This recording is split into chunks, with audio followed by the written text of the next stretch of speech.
quinoa. It's a healthy whole grain and it cooks really quickly. Let me show you how to do it. Hi, I'm Susan Bowerman, registered dietitian, and you know, quinoa has become very popular lately. It's a seed that we eat as a whole grain, and I'm going to show you very quickly how to cook it. I'm going to cook mine today with some vegetables in it. Normally, you might want to just cook it plain, but I want to fancy it up a little bit. I'm going to put a tiny little bit of olive oil into my saucepan and get it heating up.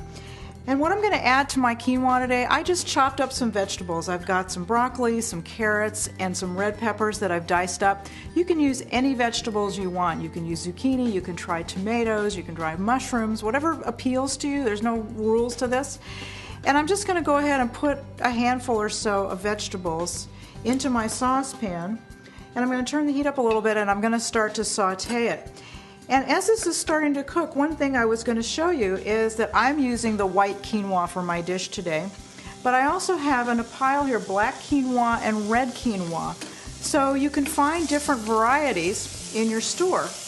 Now the other thing that you need to know about quinoa is that some varieties of quinoa need to be rinsed before you actually cook them. And the reason for that is that quinoa has a coating on it that's a little bit soapy.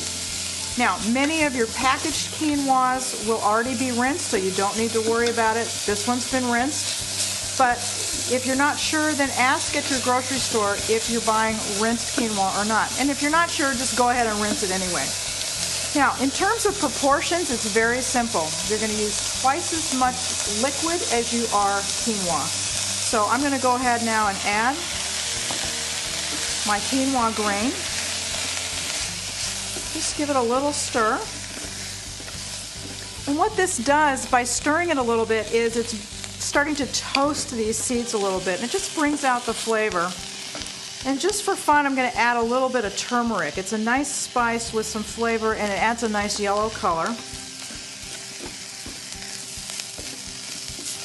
And then I'm going to go ahead and add my liquid. Now I'm using chicken broth. You can use vegetable broth. You can use beef broth if you want to. You can use plain water, of course. The other thing you might want to try there we go. Sometimes people will use something like diluted tomato juice. There's all kinds of things you can do. And I'm going to turn my heat up. What I want to do is I want to bring this to a boil. And then once it boils, I'm going to turn it down to a simmer. And then I'm going to cover it, and I'm just going to let it cook for about 10 to 12 minutes, and then it's done. Okay, so while we're waiting for it to boil, I want to say a couple things about this. Now, if you're making just plain quinoa, that's fine. It's pretty easy. You're just going to not do that first step where you're going to put your vegetables in. You can just put your quinoa in your pan, twice as much liquid in your pan, bring it to a boil. That's the easiest way to cook it. The other thing I like to do with this is if I have any left over, I put it in the refrigerator, and then the next day I can turn it into a salad. So it's like a grain salad. My vegetables are already in there, and I can add some protein to it. So if I have any leftover chicken breast that I've grilled, or if I have some shrimp that I've grilled, I can put that in there, even a can of tuna. And then I can just put a really light dressing on it, and I have a really quick main dish lunch for myself that's got my whole grain and my vegetables and my protein. So it's really, really very versatile. The other thing you can do is you can make this exactly the way I'm making it, but you can make it in a skillet so that it's going to be a wider, flatter surface, and you can just put your protein right on top. You can put some thin sliced chicken breast right on top and cook the whole thing together, and you've got a one-dish meal. So this is just about to boil, and as soon as it does, I'm going to turn the heat down. I'm going to put the cover on it, and then we're just going to let it simmer for about 10 to 12 minutes, and that's it. We'll be all done. So I'm just waiting until I see a nice full boil here. And what you'll find is when your quinoa is finished cooking, you'll look at it and you're going to see a little, if you look very closely, you can see a little spiral of the germ of the seed on the outside of the quinoa. And it's one of the reasons that it has a little bit of a crunch that makes it somewhat different from eating other grains. So you'll see that when the quinoa is cooked, and what the heat is doing is it's helping to bring that germ out from the seed. Okay, so we're just boiling now. So I'm just going to go ahead, I'm going to put my lid on, and I'm going to turn my heat down, and I'll see you back here in about 10 minutes.